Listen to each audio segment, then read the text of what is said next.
Reality is like a film set. There are directors, Action! producers, Are we on schedule? and even actors. Can somebody get me a coffee? The trick is realizing that you are playing all of these roles. You are the executive producer of your reality. My name is Daniel, My name is Lauren. and we're here to break the fourth wall to discover what's behind the scenes. And what you hear just might have you saying, "That's so meta."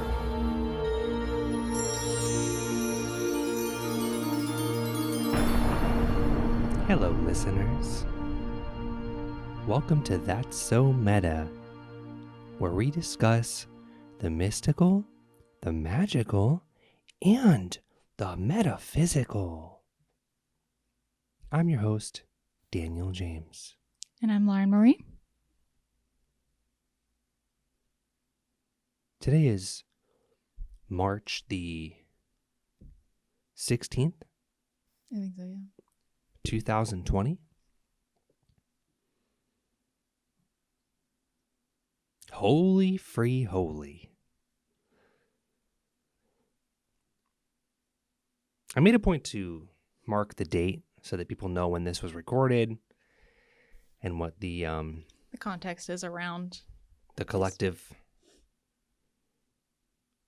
status of Mother Earth is on this day. We here at That's So Meta, we're a program of empowerment. Now, we're not jaded by that new age positivity. We know that there's a time and a place to be mindful and have a self-awareness, an outer and inner awareness. So we will briefly touch on today's headline. address the elephant in the room. The tumbleweed blowing by. Yeah, that.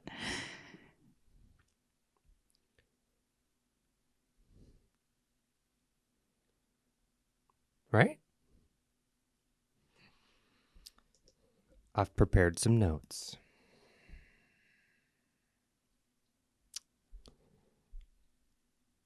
As per my usual disclaimer, this is just my own personal opinion. These are my own thoughts, beliefs. Take what resonates with you and leave the rest. Dear listeners,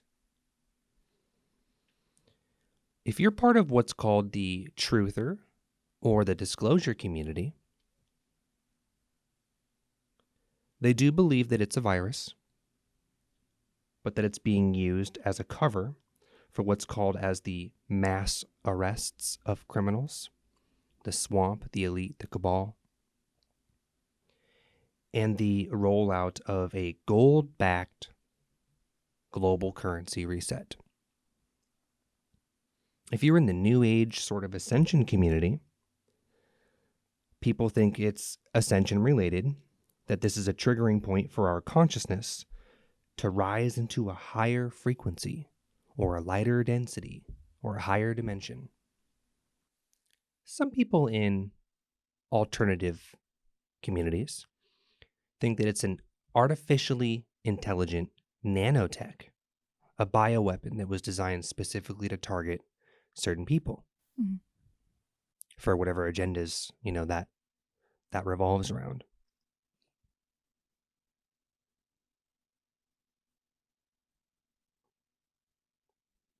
Other members of the community think that it's a fear tool to lower the collective vibration any way possible. Keep us in a lower vibrational density by canceling entertainment, causing hysteria, and creating scarcity of products and goods, survival tools, enforcing travel bans and curfews, maybe even martial law in some states and countries,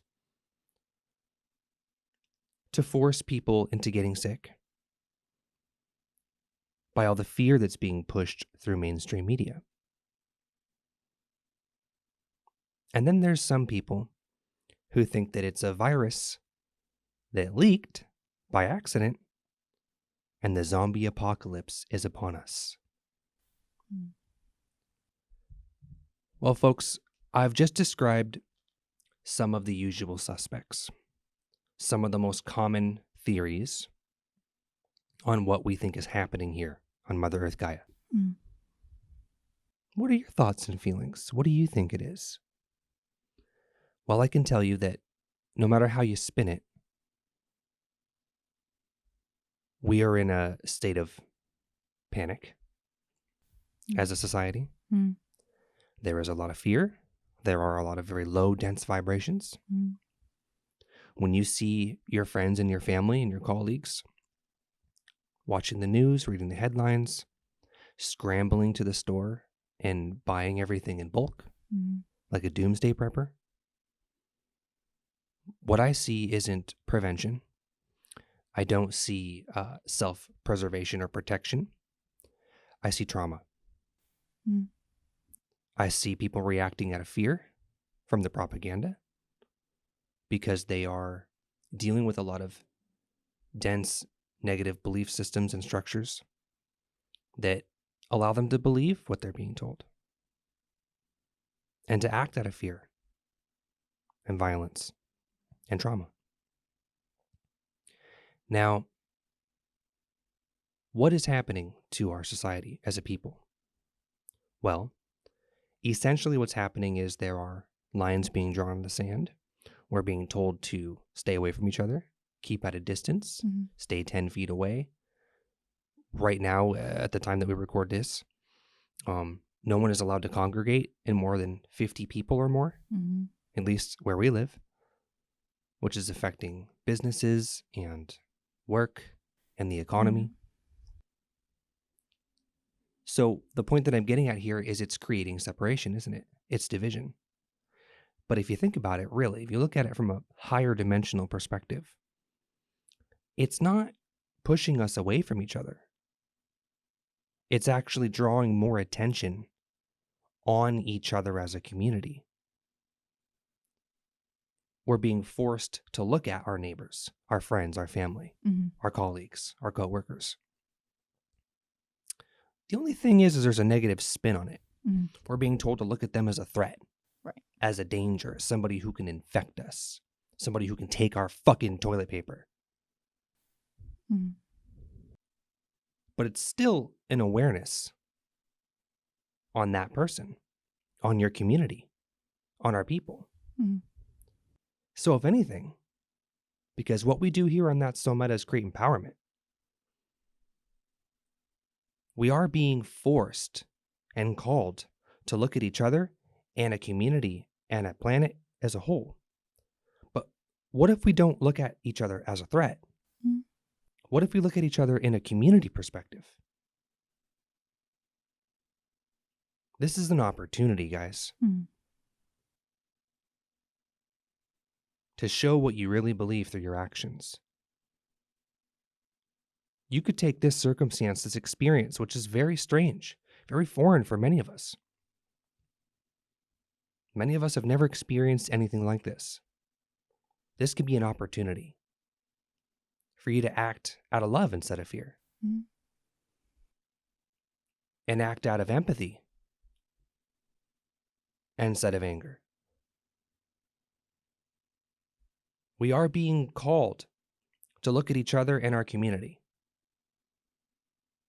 But it's got this negative shroud, this cloud over it. Well, attention, energy flows where your attention goes. Thoughts create things. What you think about, you bring about.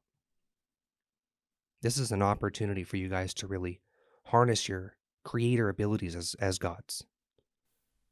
And instead of choosing fear, choose prosperity. Well put. What do you think, Lauren? I think you're right. I think that it's creating a very us versus them sort of mentality. Yes. Where everybody feels that they have to protect their own little corner against the whole world. And instead of feeling that way, you can think of it as we all have to protect each other. And what steps can we take to help everyone, not just the own little corner that we've carved out for ourselves, you know? In closing to the topic at hand, I have been studying the concept of a global currency reset, a GCR or an RV, the mass arrests of elites, for 5 years.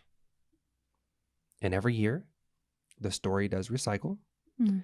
And under the guise, under the cover, under the front of some catastrophe, certain people always jump to it being a cover for the mass arrests and the economic collapse. Mm-hmm. Well, in 5 years with that narrative recycling, I have not seen it manifest. That's my only word on the matter. I play a lot of video games. It does look a little bit like The Last of Us, your Resident Evil. Mm-hmm. I have been told in the past and led to believe that the expansion of consciousness it also comes under the disguise of a negative or difficult challenge that you experience that promotes growth and helps you look at things differently and approach things differently, and can then thus expand your consciousness and change the way that you perceive your reality. I've seen that before, and that's happened to me. Mm. You know, the triggering point of my spiritual awakening in 2012 was, you know, at the cost of several difficult rock bottoms. Mm-hmm. Mm-hmm. So I get it. I'm going to go on record to say I don't have a theory. I'm not going to choose this or that. I'm not going to draw a line in the sand and tell you what I think is happening or why. This is an opportunity for all of us to build our own story, tell our own truth. And that's where your power is. I'm grateful that people listen to this show and follow my work. But damn it, if I expect you to be told everything you need to believe. Mm. You have anything else you want to say? No, I totally agree with you. I don't really have much in the way of a theory because I understand them all for what they are, and I understand the fears and hopes behind each one of them. But I don't really subscribe to most of it. So I'm not going to say that I stand behind one in particular. We hear it That's So Meta don't play the Fear Campaign 2020. Mm-hmm. If you watched our episode about Ascension, you would understand that we don't really subscribe to a lot of those beliefs, while we understand them for what they are and the purposes that they serve. We have an awareness. We study, we watch, we listen, but we don't subscribe to everything. We don't play the games. I see all of life as a game, and inside of it are mini games. And this is just one of them. Yeah. I will not submit to the fear. The end. Alrighty. Well, Lauren, what else do we have on the agenda? Well, going along the same theme of empowerment, I wanted to touch on some, well, just other areas in which that could be applicable. I'm listening. So go right ahead. What's your first? Well, one of our listeners sent me a message that I really liked, and I want to get your feedback on it. My personal challenge has been trying to kill irrational thinking like love and loneliness with the rational knowledge of the universe and the universal laws. Change is never painful. Only resistance to change is. And although having that fact in mind helps with its pure ration, it doesn't kill my primitive mind's needs and wants. That has been my biggest challenge. So how would you interpret that? What advice do you have? Well, I'd say like the phrasing of the question is very specific. I think that words hold a lot more power than we give them credit. And I think the phrasing where he says that he wants to kill the loneliness and the pain, you should never want to totally kill any part of your experience here. There has to be a level of acceptance with everything that you do and everything you experience, no matter how hurtful or traumatic it is. 9 times out of 10, there's always like a spin on it, where I think Bashar says, even if you experience something and you don't prefer it, at least you know now that you don't prefer it. There's always a lesson there. There's always a reason why this is happening. And as easy as that is to say, it's 1,000 times more difficult to actually incorporate into your life. But I don't believe that there should be any, killing or total stifling of a feeling, because you're experiencing that for a reason. What is it trying to teach you? What are you trying to learn from it? What does it have to offer you? And can you accept that as an experience? And let it be. Let it go. But always have an awareness of it and always feel it. And then let it be. That's my advice. I agree. Eloquent. I think it's a matter of not killing these emotions and these thoughts, these mindsets, because I do understand that there are patterns, and sometimes we get into toxic and negative patterns. Wallowing and all that, yeah. Obsession. And it comes from a mentality of qualifying how you feel and what the circumstances of your life are now up against what you would rather they be, what they're not right now. And that's where that density comes from. So, like you said, I think it's more of process of integrating those thoughts and feelings rather than killing them or shoving them in a box so hard and always fighting that from coming back.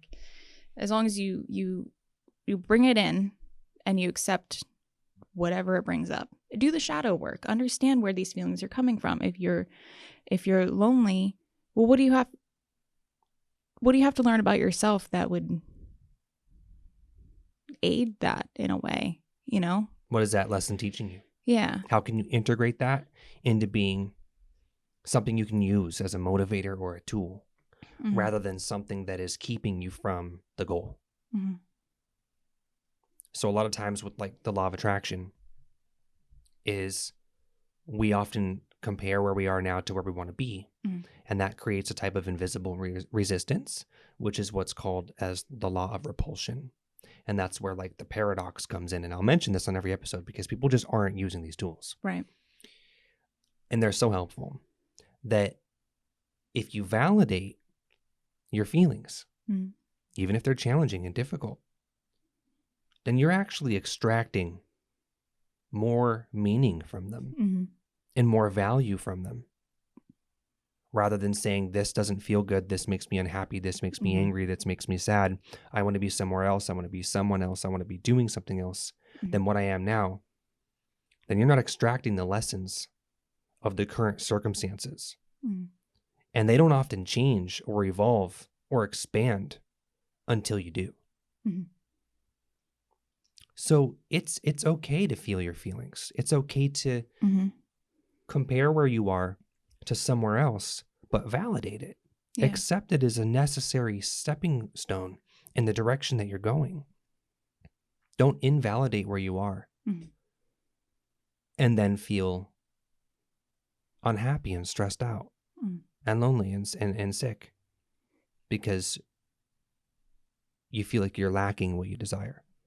I'll tell you guys, I'm right there with you. Yeah. I've been going through some challenges behind the scenes that have made me very sad and have made me desire something other than what I have. And what I do is I just feel that for a couple hours or a day or two. I just feel it. And ask Lauren. I'll have a good cry. And that's fine, because in the moment, we're both always saying, it's okay to just be sad right now. It's okay to just be this. Integrate it. And just feel all these feelings And then when it's time to let it go, you let it go. Integrate it. And then you get on with your day. You keep on moving. You're there's this mechanism in yourself, in your subconscious and in the universe itself, where it only works in like images of things. So if I say to you, don't think about cookies, you heard cookies and you immediately pictured them, but you didn't hear the don't think about it part, because your subconscious and the universe work in images. So if you're thinking to yourself, I don't want to be lonely, I don't want to be hurting, I don't want to be in pain, the universe and your subconscious are both saying, oh, lonely, oh, pain, oh, all of these things, and you're drawing it towards yourself, because it's not as complex as the way we feel that it is. It just is at its core basics, law of attraction. Yeah. And also, dear listener, you mentioned change. Well, change is one of the 5 laws of the universe. Mm-hmm. Everything changes. It's one of the laws. So, whatever circumstance you're in or however you're feeling, you can then trust that it too will change. Mm-hmm. And the more you lean into that, paradoxically, it changes. Usually for the better. Mm-hmm. It can change for the better into something more favorable. And as long as you focus on what you would prefer your circumstances to be, then when it does change, things generally sort of drift in that direction for you. Mm-hmm. Remember, we are creating our own version, our own subjective version of the collective reality we live in. And there's a lot of malleability into the way that we can sort of form and influence that. We're not always so subject to our circumstances. That's where we slip into the victim mentality. Mm-hmm. And then we get stuck there and we're in a rut. Mm-hmm. We're often guiding it. It's a matter of, are you guiding it consciously or subconsciously? Mm-hmm. There's a big difference. Huge. And that will change your reflections and your reality, what you experience. But also know that you can change it right now. Mm-hmm. It doesn't have to be like a fucking New Year's resolution where you have to wait until 2021 now to change the way you believe about something and the way you think about something, or maybe just one little action you take. Mm-hmm.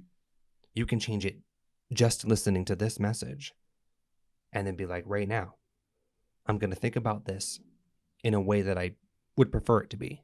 Mm-hmm.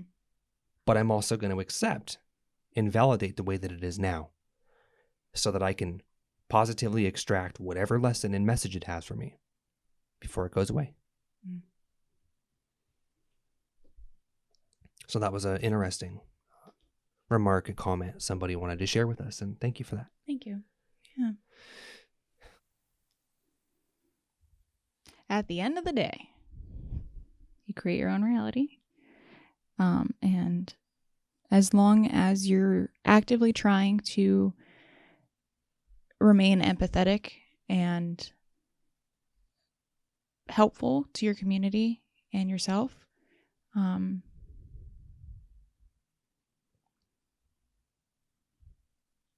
all going to make it through, and it's going to be fine. And this will just be another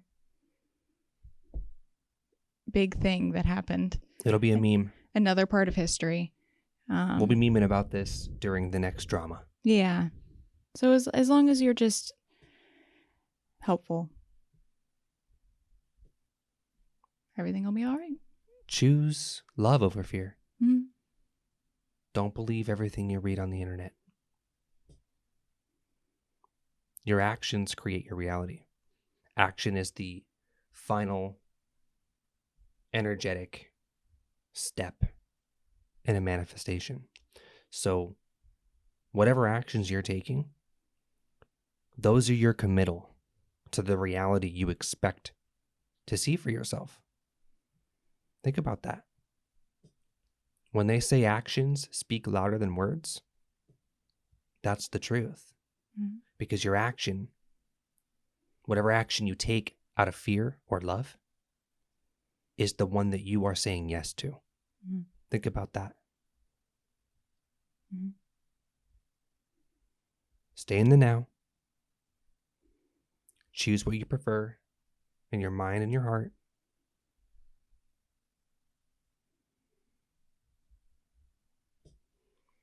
And that's it. That's so meta. so meta.